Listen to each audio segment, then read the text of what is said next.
Hai semua, Mas Astro di sini. Ini adalah rangkuman antariksa sepekan dari tanggal 30 November sampai 6 Desember 2024. Langsung saja kita awali segmen pertama dengan aktivitas peluncuran yang terjadi pada sepekan terakhir. Peluncuran pertama pada 30 November 2024, Roskosmos Soyuz Kondor FKA diluncurkan dari situs 1S Photosny Kosmodrom Rusia. Kondor FKA-2 ini adalah satelit militer atau biasa kita kenal sebagai satelit mata-mata yang berkemampuan radar observasi bumi. Satelit ini dibuat oleh NPO Mashinostroyenia untuk Kementerian Pertahanan Rusia. Berkemampuan survei permukaan dengan jangkauan wilayah selebar 10 km dengan resolusi terbaiknya mencapai 1-2 meter per piksel. Tujuannya ke orbit sinkron matahari. Peluncuran kedua di hari yang sama, 30 November 2024, SpaceX Falcon 9 Starlink Group 6-65 diluncurkan dari pad SLC-40 di Stasiun Angkatan Luar Angkasa Amerika, Cape Canaveral, negara bagian Florida. Membawa 24 satelit untuk konstelasi satelit Starlink Group 6-65. Boosternya berseri B1083 berhasil mendarat kembali di drone ship Of Course I Still Love You untuk penerbangan ke-6-nya. Peluncuran ketiga di hari yang sama, 30 November 2024, SpaceX Falcon 9 Enroll 126 diluncurkan dari pad SLC-4A di basis Angkatan Luar Angkasa Amerika, Vandenberg, negara bagian California. Misi Enroll 126 ini membawa 6 satelit mata-mata rangkaian kelima milik National Reconnaissance Office atau disingkat NRO. Ini semacam kantor divisi intelijen Amerika Serikat. Satelit ini dibuat oleh SpaceX karena bentuknya mirip seperti Starlink ya. Kemudian dimodifikasi sedemikian rupa oleh Northrop Grumman sehingga fungsinya berubah menjadi satelit mata-mata. Cara operasionalnya juga hampir sama seperti Starlink dengan cara mengerubungi bumi di orbit dekat bumi. Itu kenapa juga dinamakan konstelasi Starshield. Konstelasi Starshield ini mampu melakukan target tracking, pengintaian optikal dan radio serta peringatan dini target misil. Untuk boosternya yang meluncurkan misi Enroll 126 ini berseri B1088, ini adalah penerbangan pertamanya ya, alias booster Grace baru dari pabrik. Statusnya berhasil kembali ke drone ship Of Course I Still Love You. Peluncuran keempat di hari yang sama, 30 November 2024, CASG Long March 12 Demo Flight diluncurkan dari pad komersial LC-2 di situs peluncuran luar angkasa Wenchang. Peluncuran ini adalah peluncuran pertamanya Long March 12 ya. Ini rencananya selain melayani komersil, juga akan menjadi salah satu sistem infrastruktur program pendaratan manusia di bulan oleh China.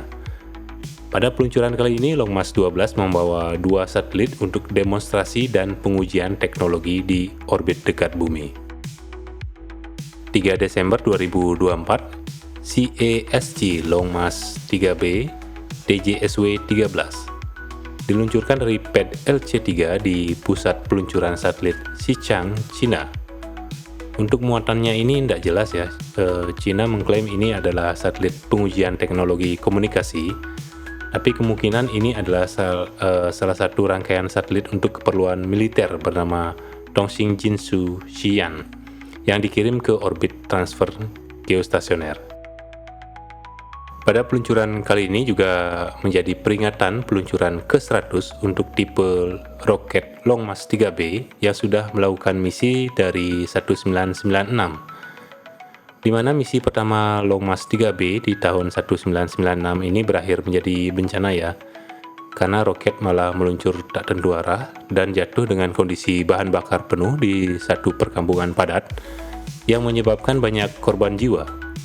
Pihak Cina sendiri tertutup tentang jumlah korban saat itu, tapi diperkirakan estimasi korban antara 200 sampai 500 jiwa. dan ini menjadikannya sebagai kecelakaan penerbangan antariksa terburuk dalam sejarah. Syukurnya saat ini Long March 3B dikenal sebagai roket yang cukup andal ya. Oke, next, 4 Desember 2024, X-Space Kaizhou 1A Haixiao 1 diluncurkan pada Mobile Launcher Pad di Pusat Peluncuran Satelit Xichang, China. Kaizhou 1A membawa satelit Haixiao 1 ke orbit dekat bumi yang berkemampuan pengindera jauh untuk keperluan observasi laut untuk Chinese Academy of Science. Peluncuran kedua di hari yang sama, 4 Desember 2024, SpaceX Falcon 9 Starlink Group 6-70 diluncurkan dari pad SLC-40 di Stasiun Angkatan Luar Angkasa Amerika, Cape Canaveral, negara bagian Florida. Membawa 24 satelit Starlink untuk melengkapi konstelasi jaringan satelit Starlink Group 6-70 di orbit dekat bumi. Boosternya berseri B1067. Telah terbang sebanyak 24 kali dan berhasil kembali mendarat ke drone ship A Shortfall of Gravitas. 5 Desember 2024, Roscosmos Soyuz 2 Cosmos 2580 diluncurkan dari situs peluncuran 43-4 Plesetsk Cosmodrome, Rusia. Bawaannya tidak diinfokan secara detail ya, hanya kode satelitnya saja yaitu Lotos S1. Tidak banyak yang bisa diketahui tentang Lotos S1 selain sebagai satelit yang biasa dipesan oleh Kementerian Pertahanan Rusia. Next, peluncuran kedua di hari yang sama, 5 Desember 2024, SpaceX Falcon 9 Starlink Group 9-14 diluncurkan dari pad SLC-4E di basis Angkatan Luar Angkasa Amerika, Vandenberg, negara bagian California. Membawa 20 satelit Starlink untuk melengkapi konstelasi jaringan satelit Starlink Group 9-14 di orbit dekat bumi. Boosternya berseri B1081 telah terbang sebanyak 12 kali dan berhasil kembali mendarat ke drone ship Of Course I Still Love You. Peluncuran ketiga di hari yang sama, 5 Desember 2024, CASG Long March 6A G60 Polar Group 3 diluncurkan dari pad LC-9A di Pusat Peluncuran Satelit Taiyuan, China. Membawa 18 satelit komunikasi untuk melengkapi konstelasi satelit G60 Group 3 di orbit dekat bumi milik Shanghai Spacecom Satellite Technology.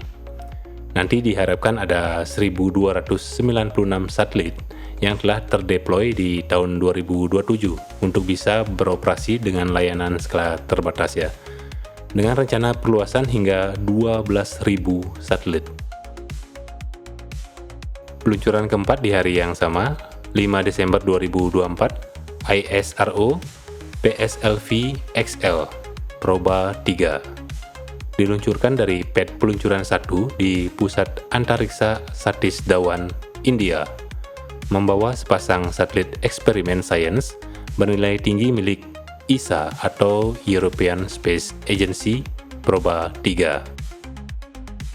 Secara singkat, Proba 3 adalah sepasang satelit yang dikirim ke orbit elips dengan formasi 150 meter untuk mempelajari matahari ya, dengan metode salah satu satelit pada instrumennya akan membuat gerhana buatan untuk satelit pasangannya mengambil data yang diperlukan.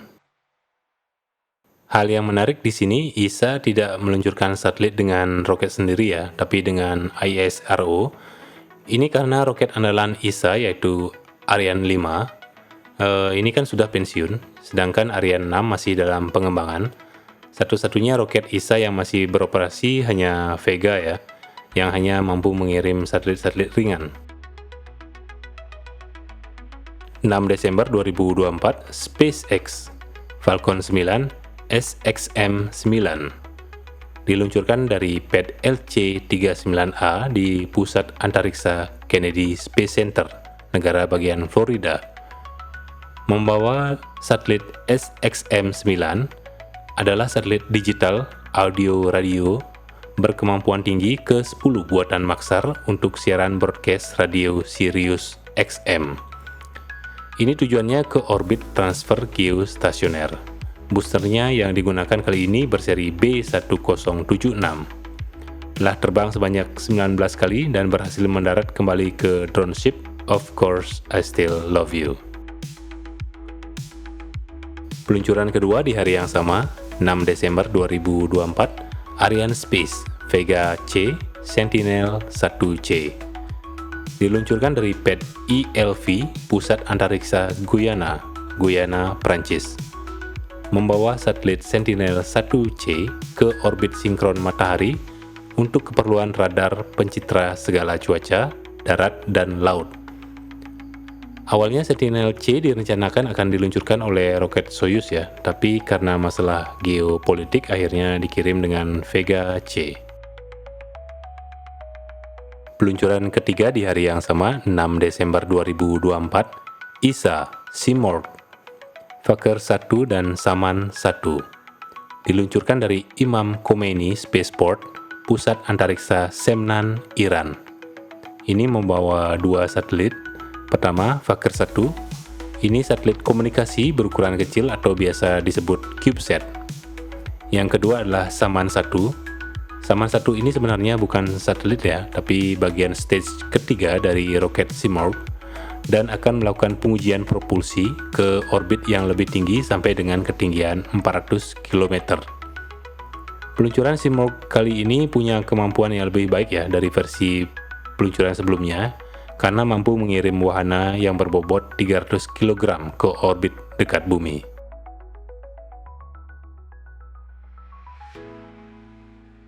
Sementara itu, melalui postingannya di X, Donald Trump akan menunjuk Jared Isaacman sebagai administrator NASA selanjutnya.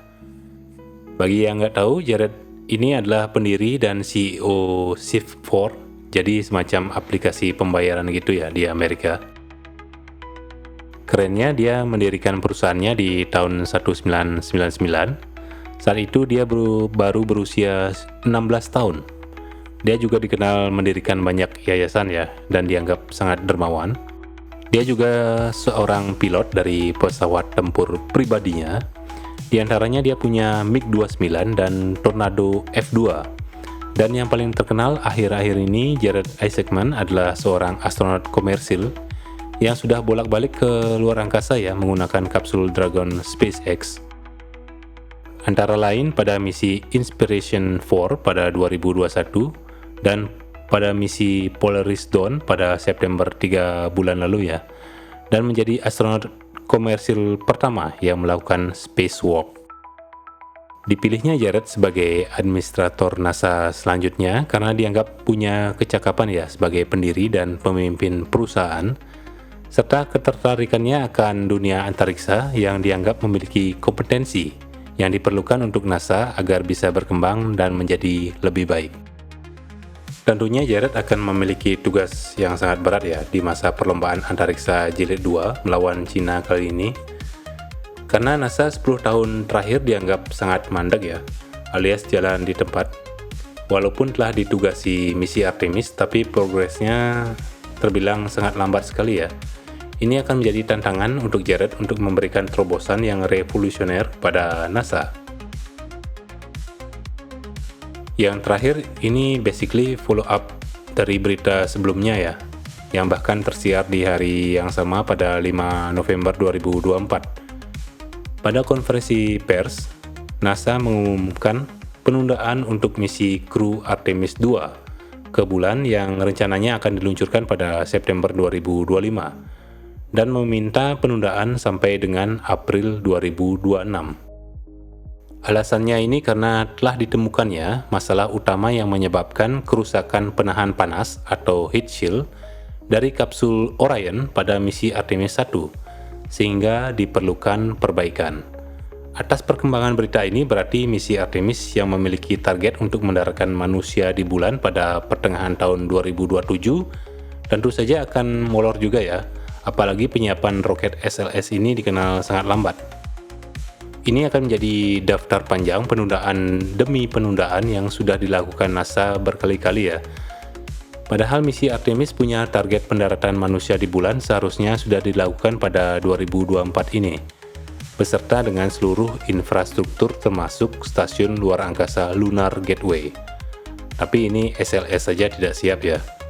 Jadi gini-gini terus kelihatannya Cina pasti bakal menang kali ini.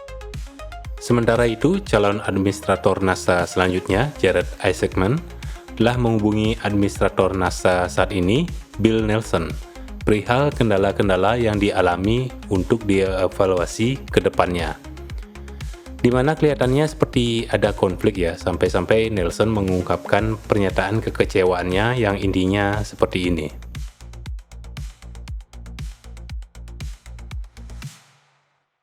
Tentu dengan hadirnya Jared sebagai administrator NASA terbaru dan juga dikenal dekat dengan Elon Musk ya, akan menjadi pertanyaan selanjutnya akan nasib SLS pada misi Artemis. Kita tunggu saja klimaksnya seperti apa. Saya Mas Astro, pamit undur. Panjang umur dan sejahtera untuk kita semua. Peace.